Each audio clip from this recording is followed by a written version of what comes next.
Curious George and the Hot Air Balloon by Margret H.A. Hi, my name is Werner. I've been reading hundreds of books for you. Please subscribe to see them all. And watch until the end, where a surprise is waiting for you.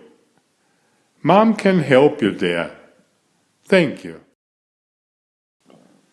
This is George. George was a good little monkey and always very curious. He was on a trip with his friend, the man with the yellow hat. It was the end of their vacation, and they wanted to make just 2 more stops. They were in South Dakota, so, of course, they went to see Mount Rushmore. George had never seen anything like it.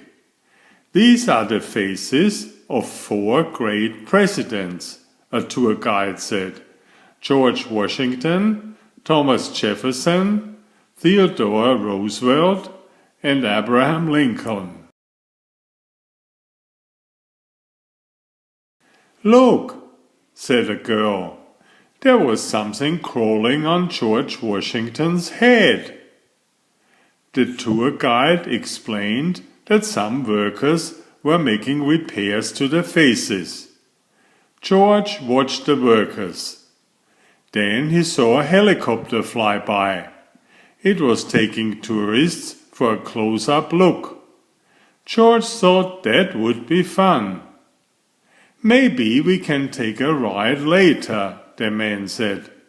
"But now we need to leave or we'll be late for the hot air balloon race."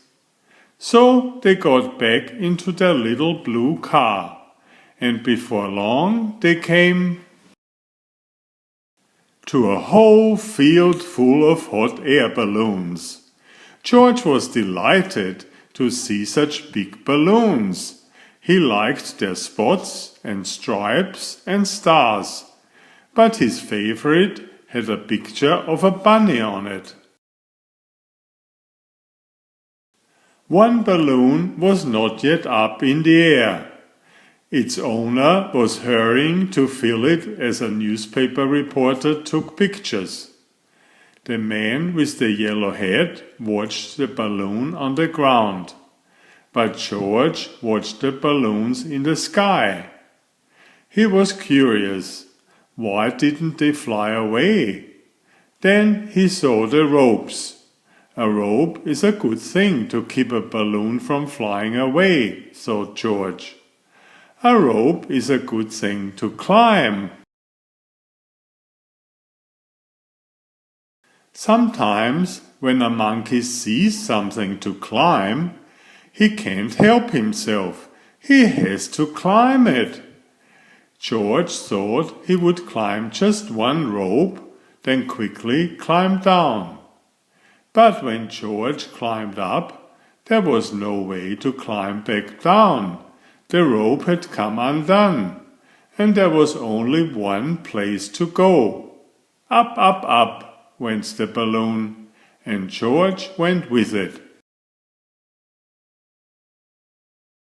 George flew higher and higher, and the people below grew smaller and smaller. The man with the yellow hat was tiny. The newspaper reporter was too. And the owner of the balloon wasn't very big. But he was big enough for George to see that he was angry. George felt bad. He didn't mean to take the balloon. He didn't even know how to fly it. As the wind whisked him away, he wished he had someone to help him. But he was all alone. George climbed into the basket. When he looked around, he found he wasn't alone after all. The race was on, and he was in the lead. Together the balloons flew across the field and over the forest. Now George was having fun. But before he knew it, George was alone again, and all the fun was gone.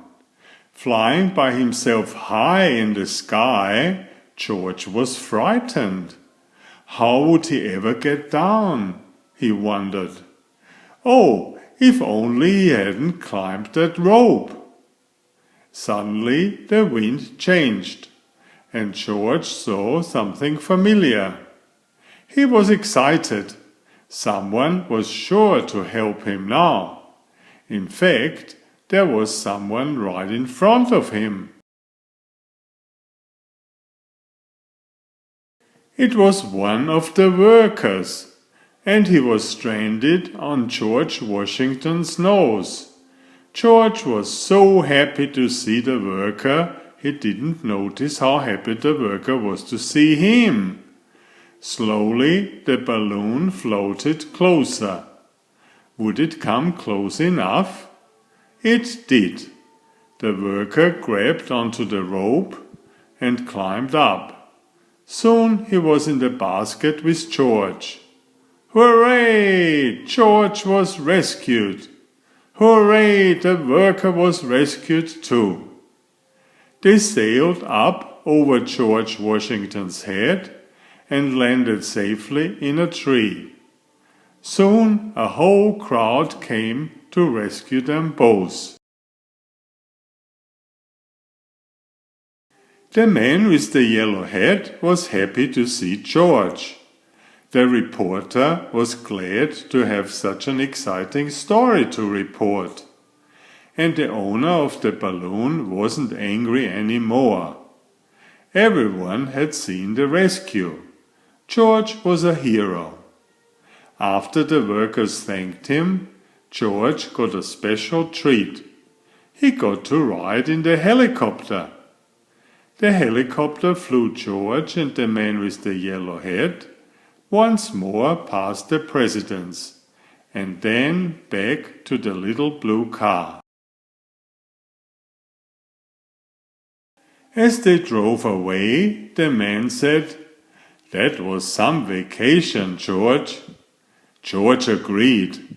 It was an exciting vacation. But they were both very glad to go home. Please subscribe if you haven't already. Thank you. Enjoy my new series Oliver and Jumpy. 19 video books with about 500 pictures. There is text, but I also read it aloud for the younger children. I have written 65 stories and had them illustrated at great cost for your children's fun. Oliver is an elegant tomcat and Jumpy is his lady friend. Oliver loves to ride in Jumpy's pouch when they go for adventures together. Please find a link to the first book in the description of this video. Please always subscribe and like if you find my effort interesting. Thank you so much.